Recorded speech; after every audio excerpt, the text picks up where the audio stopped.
कैसे झुकेंगे इल्जामों में, पगड़ी छीनने वालों से कह दो अभी हम खड़े इंसाफ के मैदानों में। हमारी इस देश की अगर रीढ़ की हड्डी कोई है तो वो किसान है, अगर सबसे बड़ी कोई कौम है तो वो किसानी है।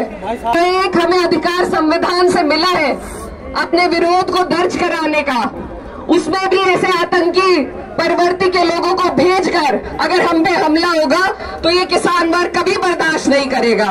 कल जो मौसम था ठंडा था, आज आपके गुस्से ने मौसम को भी गर्म कर दिया है। उसूलों पे आज आए तो टकराना जरूरी है, उसूलों पे जब आज आए तो टकराना जरूरी है, जिंदा हो तो जिंदा नजर आना जरूरी है।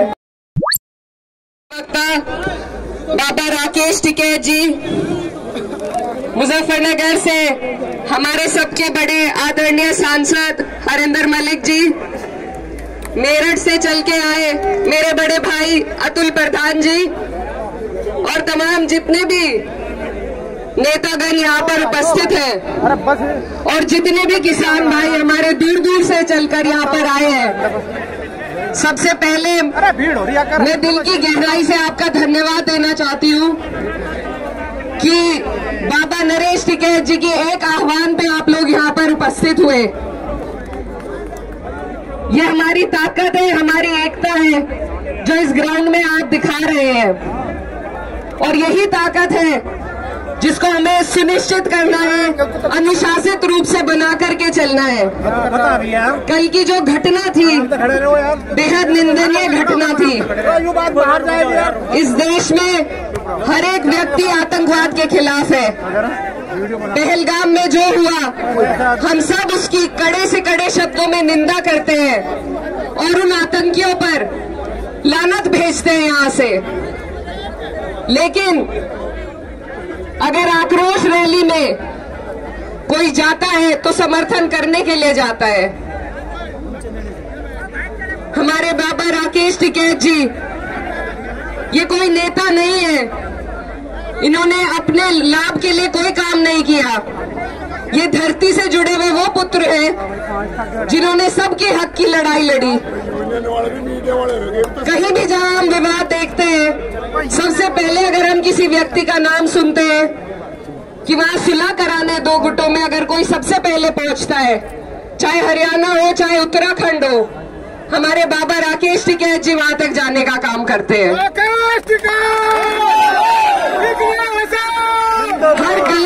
हर गलत बात का विरोध करना, आपकी हमारी आवाज को सरकार तक पहुंचाना, क्या ये गलत है?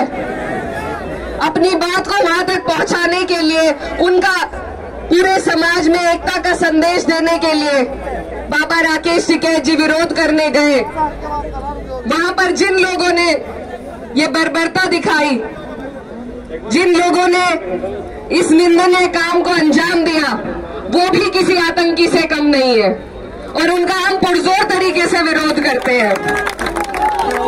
मैं आपके बीच ये कहना चाहती हूँ कि जो सर झुके नहीं तूफानों में, वो कैसे झुकेंगे इल्जामों में।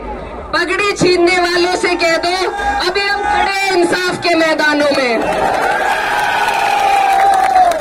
हमारी इस देश की अगर रीढ़ की हड्डी कोई है तो वो किसान है, अगर सबसे बड़ी कोई कौम है तो वो किसानी है। हम सब हर धर्म हर जाति से आते हैं, लेकिन हम सबसे पहले किसान हैं, और इसीलिए यहाँ हम सब एकत्रित हुए हैं ताकि ये जो लोग सत्ता में बैठे हैं, जो आज ना तो किसानों की सुनवाई कर रहे हैं ना किसी और पक्ष की सुनवाई कर रहे हैं, और जो एक हमें अधिकार संविधान से मिला है अपने विरोध को दर्ज कराने का, उसमें भी ऐसे आतंकी प्रवृत्ति के लोगों को भेजकर अगर हम पे हमला होगा तो ये किसान वर्ग कभी बर्दाश्त नहीं करेगा।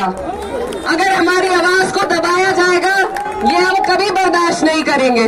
और इसी के लिए मैं यहाँ हमारे बड़े बाबा राकेश टिकैत जी, बाबा नरेश टिकैत जी के साथ खड़े होने के लिए आई हूँ कि महिलाएं हो, मुसलमान हो, जाट हो, गुज्जर हो, राजपूत हो, कोई भी धर्म जाति का व्यक्ति हो, बाबा जी सब आपके साथ खड़े हैं और आपसे पहले इनका विरोध हम करेंगे।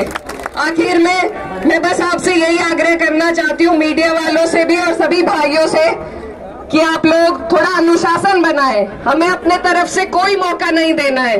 हम विरोध करेंगे, संवैधानिक मूल्यों के साथ करेंगे और अपनी बात को पहुंचाने का काम करेंगे। तो आप सब यहाँ पर संयम और धैर्य बताइए। कल जो मौसम था ठंडा था, आज आपके गुस्से ने मौसम को भी गर्म कर दिया है, लेकिन उस गुस्से को हमें एक व्यवस्थित तरीके से अपनी बात संवैधानिक मूल्यों के तहत सरकार तक पहुंचानी है कि वो कार्रवाई करे ऐसे तत्वों पे जो इस तरीके से समाज में भेदभाव और नफरत पैदा कर रहे हैं।